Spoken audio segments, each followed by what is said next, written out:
Welcome back. Thank you for tuning in to Post-Match. I am here with my co-winner, Josh. First time you've done this, isn't it? Second game I've been here, but I don't show up a lot. That's fair. Well, you're busy. You're still getting your education. This is your first post-match, so I'll kind of ease you into it. I have a few categories. You're gonna give your opinions, and then you're gonna rank the game. Our first category is box fit. We have the silly little box right here. Out of 10, how do you like the box? How everything fits in the box?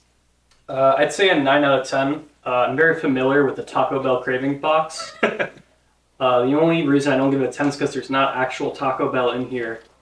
But the packaging is very nice and compact, and there's not a lot of stuff to go around. I'll give it a little turn and tip. I'm gonna actually give this a 7. And it falls under the one cardinal sin I have, which is dead space in like a board game box. Like, this could have been smaller while still retaining its shape, but there's this dead space here that's just more cardboard, and like, there's no expansion, so it's not bad, it's just, it could have been better, it could have been more streamlined. I don't like dead space. Our next kind of category is under rules. We have a little rule book here. Out of 10, how did you like the rules? Were they easy? Were they confusing? I'd give it an 8.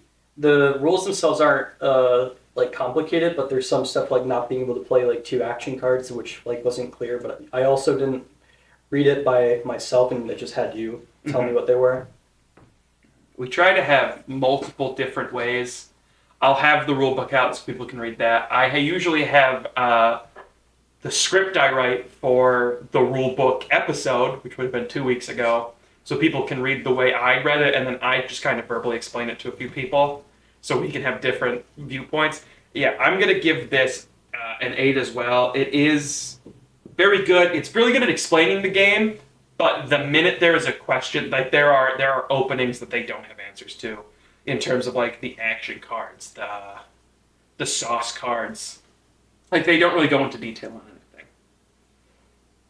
Next category out of 10 is the gameplay. You and I won. We had a very entertaining, I'll say, practice round. How did you like the game? I'm gonna give it a 7. The game is fun, like short term, but it's very like simple, and there's not like a lot of like depth to it, and I don't really enjoy playing a lot of just like brain off pick a card games. That's fair. I'll give this another 8. It is a lot of fun. It is very simple. But yeah, it was like we did struggle mainly in the practice round of like, if you weren't tuned in, it's so easy to forget you're playing this game. It is very fun once you're like in it, but yeah, like I think it took us so long because we'd just be sitting there in silence and then we'd remember it's somebody's turn. Our next 2 categories are shorter. They're smaller. They're broken in half. The next one is out of 5. We have short-term replayability. So we just finished one game. Out of 5, how likely are you to be like, let's play one more round of Taco Bell? I'll say 4. I think in the moment I'd want to play a few more, like 1 or 2 more. It's a pretty short game. And then for the long term, I'd give it a 2. I don't think Taco Bell has the longevity that other games like... Taco Bell's not around for long. It's here for a good time. Like, if you like, you can always like bring Catan over. You can bring Betrayal at the House on the Hill over. There's lots of like interesting games, and like when you gotta like pick and choose, like I'm not gonna pick Taco Bell. That is very fair. This is a game. This is one of the more like obscure games in the collection. I would love to see it get popular. It's by It's by Ravensburger, and Ravensburger has a lot of like very good niche games. They made the Disney Marvel Star Wars Villainous, that game, which is a lot of fun. They have a couple other games out that I won't name because I'll ramble. But like, they make very interesting games, but they make games that you play them like once or twice and you're like, I'll see you in 3 months, buddy. So I'll give this a 4. Also give this a 4 for short term. In terms of long term, I'm gonna bump that up 1 to a 3 because I wish we could play it more, but there are like better games. Our final category is just Technical difficulties. It has been a long shooting day. Our camera overheated. I don't know where it cut out because my computer also overheated for something unrelated. So we're going to hope that we didn't miss anything. Our final category was just an objective category. Josh, how'd you like it? It's a fun game, especially since I won, because I always win. But it's one of the games where I can see, like, just doing very poorly out of your own control. And I don't like games like that. I just got pretty lucky today. So I don't think this is something I would, like, want to play, like, all the time. Like, it's fun, like, you bust it out, like, randomly, play 1 or 2 rounds, it's like, okay, let's play a better game now. So out of 10, how would you rate it? Out of 10, gonna give it the ominous 7. Ominous 7. I'm also going to give it the ominous 7. It's not a bad game, but there are better games. It is above the board. It is a very interesting game. It's by Ravensburger, and Ravensburger is great. Again, I don't know if I said this in the original take. Ravensburger makes a lot of good niche games. This is a great niche game.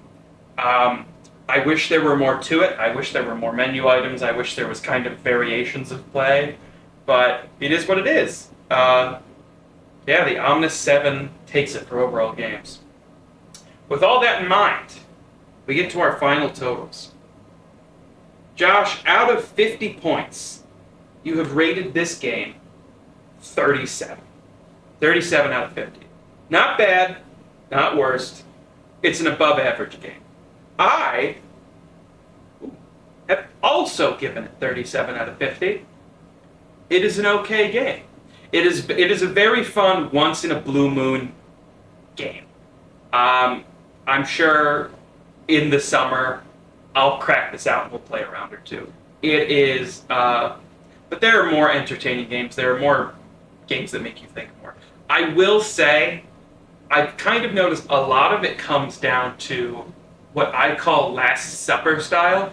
We're a board game channel. It would make no sense for you to see somebody's back. But I have found that certain games are less fun when you have to play them Last Supper, every man on one side of the table, because it takes a bit more time to do certain actions. It takes more time to move cards around.